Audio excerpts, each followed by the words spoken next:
1950s में जब सारी super car companies best sport car बनाने में लगी हुई थी, वही पोर्शा अपनी लेगेसी को कायम रखने का प्रयास कर रही थी। 21 मार्च 1951 कंपनी ने 500 कार्स असेंबल करने का माइलस्टोन पास किया और फिर उसी साल अगस्त में 1000 कार असेंबलिंग का माइलस्टोन भी पार कर लिया। जहां पर 1000 कार्स बनाने में इतना टाइम लगा, वही 1955 में 2903 कार्स सिर्फ एक साल में असेंबल हुई। लेकिन अब टाइम था कुछ नया करने का। तभी फर्डिनांड अलेक्जेंडर पोर्शा, जो फेरी पोर्शा के बेटे थे, उन्होंने एक नया मॉडल बनाने का सोच लिया। वही 356 मॉडल 4 सिलेंडर बॉक्सर इंजन के साथ 1948 में इंट्रोड्यूस हुआ था और अभी तक वो अनचेंज रहा था। तभी 356 को मॉडिफाई करके एक नया सक्सेसर मॉडल बनाने का डिसाइड हो गया। 356 पोर्शा की पहली प्रोडक्शन कार थी और यही कार से कंपनी की रेपुटेशन बनी थी, पर्टिकुलरली स्पोर्टी लुक्स वाली कार बनाने की। अब कंपनी इसी रेपुटेशन को कायम रखना चाहती थी। एरविन कोमेंडा, जो इस टाइम पोर्शा के बॉडी वर्क कंस्ट्रक्शन डिपार्टमेंट के हेड थे। 1929 में ऑस्ट्रिया के स्टेयर सिटी में एरविन कोमेंडा और फर्डिनांड पोर्शा की पहली बार मुलाकात हुई। उसके बाद वो डैमलियर बेंच चले गए। 2 साल वहां पर बिताने के बाद 1931 में कोमेंडा ने फिर से फर्डिनांड पोर्शा की कंपनी ज्वाइन कर ली, जहां पर उन्होंने कंपनी के long trusted aerodynamic engineer Joseph Michael के साथ मिलकर auto union grand prix cars के लिए लेजेंडरी शेप्स बनाई। कोमेंडा के एक्सपीरियंस ने उन्हें कन्विंस किया कि rounded forms imparted great strength to thin steel, और इसी से इंस्पायर होकर वो हमेशा कुछ न कुछ नया बना के पोर्शा के सामने रख देते थे। जनवरी 1951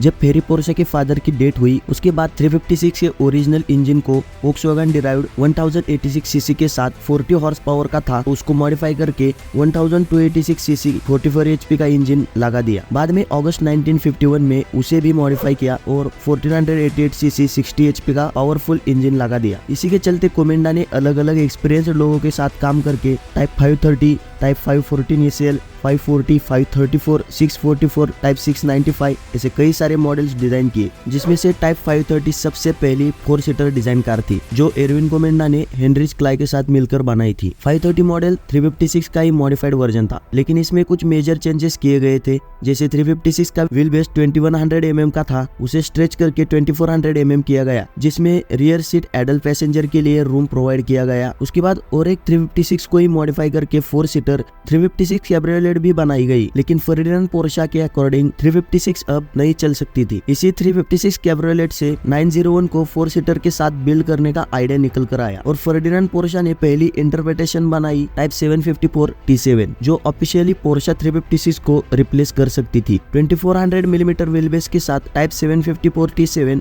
4 सीटर भी थी। 9 अक्टूबर 1957 जस्ट फर्डिनांड पोर्शा के 24th बर्थडे के 2 महीने पहले इस कार का 1:7.5 प्लास्टिसिन मॉडल कंप्लीट हुआ और उसके बाद इसका फुल स्केल मॉडल 28 दिसंबर 1959 में कंप्लीट हुआ। रियर विंडो के अराउंड जो रैप है वो निकाल दिया तो ये 901 ही थी, लेकिन फेरी पोर्शा, जो फर्डिनांड पोर्शा के फादर थे और कंपनी के हेड थे, उन्होंने ये डिसाइड किया कि नई कार कम व्हील बेस के साथ मोर स्पोर्टी लगेगी और फिर 2400 मिलीमीटर व्हील बेस को कम करके 2200 मिलीमीटर कर दिया गया और जो फर्डिनांड पोर्शा का डिजाइन था वो कंपनी के बोर्ड ने सिलेक्ट कर दिया और उनको मॉडल डिपार्टमेंट का हेड बनाया गया। एक ही कंपनी में 2 लोग सेम मॉडल पर काम कर रहे थे, एरविन कोमेंडा और फर्डिनांड पोर्शा। इसी की वजह से 356 के सक्सेसर के लिए एक परफेक्ट डिजाइन निकल कर आ गई थी, जो यूनिफ्रेम बॉडी के साथ 2+2 seater hatchback, iconic low slung front bonnet, distinctive wings के साथ ज्यादा स्पेस और कंफर्ट दे सकती थी। 1965 में डिसकंटिन्यू हुआ 356 मॉडल, जिसमें 4 cylinder air cooled boxer engine use किया गया था, जिसे रिलैक्स क्रूजिंग एक्सपीरियंस मिलता था। लेकिन 901 के लिए पावर परफॉर्मेंस निकाल कर देने वाला इंजन चाहिए था और 4 सिलेंडर इंजन 901 में यूज करने के लिए डिजाइन की वजह से वो कॉस्टली हो जाता था। 1965 के बाद 4 सिलेंडर के साथ जितने भी 356 बची थी उनको 912 के नाम पर सोल्ड किया गया और 901 के लिए 2 litre single overhead camshaft flat 6 engine install किया गया, जो उसके स्पेसिफाइड मॉडल के अकॉर्डिंग 110 PS, 130 PS, 140 PS और 160 PS पावर प्रोड्यूस कर सकता था। इसी के साथ पोर्शा के डिजाइनर्स को एहसास हुआ कि उन्होंने ultimate performance, expectational handling, simpler, light weight, lower costly, easy to maintain because of water cooling engine और अल्टीमेट परफॉर्मेंस के साथ कंपनी के रेपुटेशन को कायम रखते हुए एक परफेक्ट स्पोर्ट कार बनाई थी। अब टाइम था पूरी दुनिया को एक बीच से इंट्रोड्यूस करने का।